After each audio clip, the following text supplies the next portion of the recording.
That's Jester. He's very handsome. And I worried about him because he's getting older and sleeping in the bottom of the cage and just acting like an old bird. But they had their fertility check today, and we have fertility. There is Razzle, and I worried about Razzle because he got a lot of calcium when I was getting Thalia and Freya through rickets.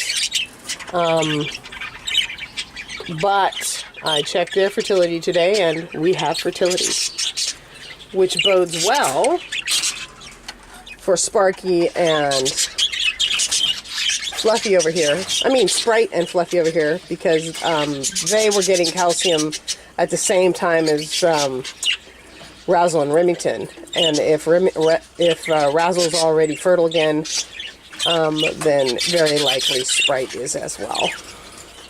So we have a goodly amount of fertility happening here. The only ones that have eggs that aren't due for a fertility check are, this is Buster and, is he even out? No, he's in. This is Buster and Rainbow. Fertility check is not for 3 more days, as well as, who's the other one? Oh, Sprite and Fluffy. Fertility check is not for 3 more days. But everybody else that has eggs has been checked. We have these 4 pairs down here that are yet to produce anything. I think I see, this is Mist and Neptune. And I think I see an egg bump on Mist, and she's spending a lot of time in that box. So I'm expecting an egg from her fairly soon. These 2 are definitely carrying on and having the conversation, so I'm pretty sure that Marine will be moving into that box pretty soon. These guys have just been introduced. They're total strangers, could be 2 full weeks. That is Turin and Aquinas. And these 2, same story. They've just been introduced. They're total strangers. This is Katesh and Saturn. And it could be 2 full weeks before we get anywhere with them. I'm suspecting that one of these 2 pairs is not going to function, because that's why I split up Aquinas and Katesh, because nothing was happening. So one of them might have something going on. But I am hoping to get some babies out of one of these pairs at least. Saturn here is very actively male, staking his claim, making noise. Katesh is ignoring him as yet and still more concerned with her loss of Aquinas. It's interesting how she was so interested in him. Maybe she's not the one that has something wrong with her. Whereas Aquinas over here doesn't seem to care about anybody. So I begin to think that maybe he's the issue, but it's really hard to tell. So going forward, our cull dates are coming up. First cull date is Thursday in 3 more days. This is Limey and Luscious. Luscious is a very old hen. She laid 2 eggs, then there was a gap, and she has laid a 3rd egg. One of those first 2 eggs was infertile, but we'll see about the 3rd one. I seem to have a lot of first infertile eggs, like in almost every nest. This is Neon and Angel, and they seem to be laying an infertile clutch. Not a huge surprise, because Neon is 6 years old and Angel's 5. But they were put in here to be fosters anyway. And my intent here is to foster as many of, this is Hardy and Lilith. Lilith has hatched me out 2 live chicks and then let them die in the first 24 hours on 2 different occasions. She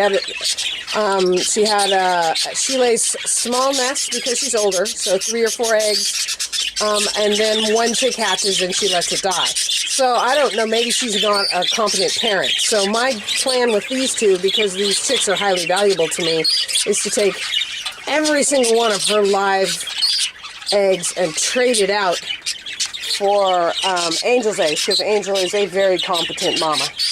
And give her a bunch of blanks, and then maybe I'll foster her a chick that's already 24 hours old and established by another hen, and see if she can keep that one alive.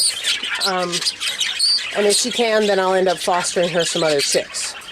And if it doesn't look like it's working, I'll take it out. I'll take it away and put it back with whoever I took it from.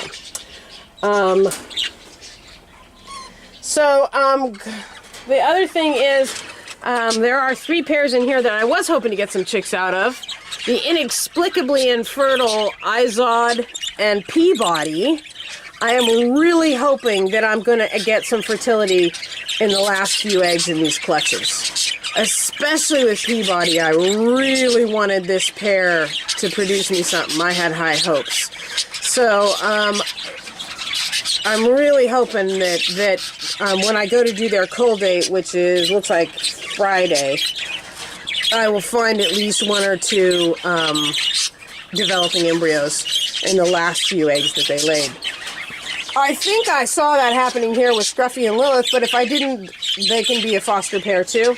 These 2 Izod, they're not even out, they're in the box. Izod and, oh, there's Izod. Izod and Witch cannot be a foster pair because Witch has a history of plucking. So, her cull date is Wednesday, day after tomorrow, and if they still have a nest full of blank eggs, I will pull them and put them back out in a big flight, because they can't foster. This is not the end of the world for my breeding program because I do already have a baby from Izod, that's Kronos, out in the boys' flight. So, that's not the end of the world if they're infertile. But I will be really bummed out if I don't get any babies out of Peabody, especially since his Uncle Aquinas is being so lame. I'm like, I thought I had a million rainbow-type birds passing on genes, and these 2 boys are really striking out here. So, anyway, cull dates are coming. So it looks like my first cull date is the 3rd, and that will be for